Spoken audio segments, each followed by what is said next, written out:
Hello everyone, and today, A History of Italy is in Legnano.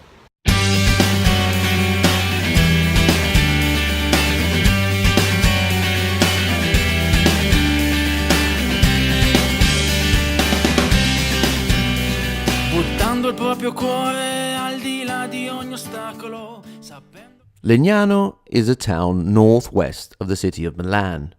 Indeed, it is part of the metropolitan area of that great city. It has about 60,000 inhabitants, and it is a nice, clean town with open spaces and nice-looking squares with the usual cafes, bars, and restaurants that you can find in an Italian city centre. It has rather curious fountain sculptures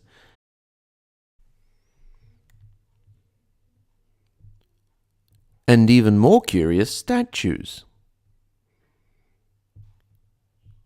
Obviously, like any Italian city, Legnano also has its fair share of churches. There's a church.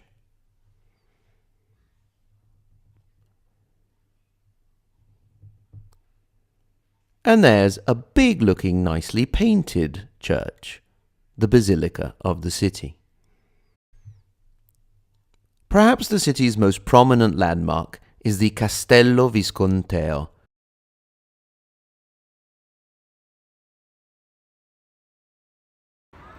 Here we are outside of the Castello Visconteo, just southeast of the medieval centre of Legnano.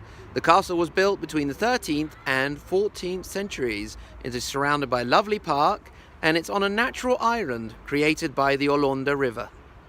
We first take a wander outside to observe the old moat and the northern walls.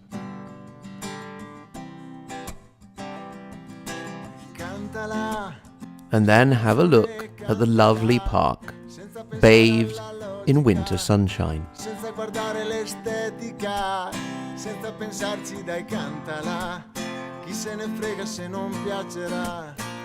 Then we look at the canal and the southern side of the castle. Then we enter the castle through the main gate.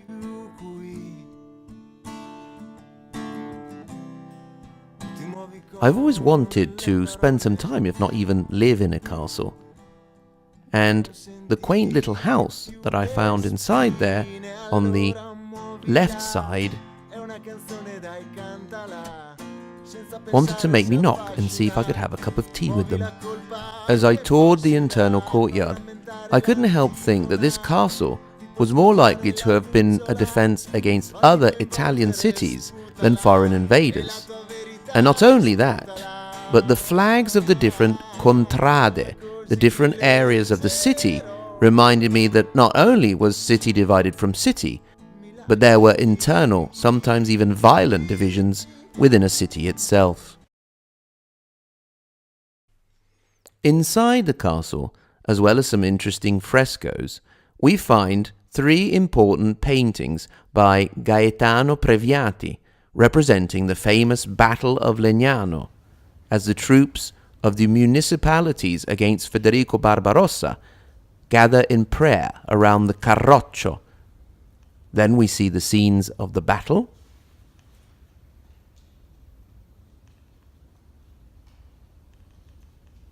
And finally, the victory, once again, around the Carroccio, the symbolic war cart of the municipalities. The Battle of Legnano was important enough to get Legnano into the Italian national anthem, the only city to be there aside from Rome. It took place on the 26th of May, 1176, and saw Emperor Federico Barbarossa against the cities of the Northern League. The line reads, "From the Alps to Sicily, everywhere is Legnano." In another part of the city, a statue commemorates the legendary leader of the Northern League.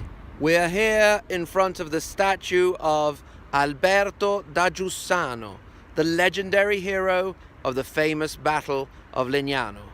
The only problem with this guy? He never actually existed. He seems to be a made-up figure with no historical traces. The town of Legnano seems to be a practical place with a single marker marking the Battle of Legnano, the end of the First World War, and the end of the Second World War. Either that or it's National Everybody Get Naked Day. The time has come to say goodbye to Legnano. It's a lovely day out, and so if you're visiting Milan, it's definitely worth a stop off. My final thought as I leave is that to have a great military victory against a foreign enemy, our country needs to go back over 840 years. At the same time, it gets you thinking about what it's important to be proud of.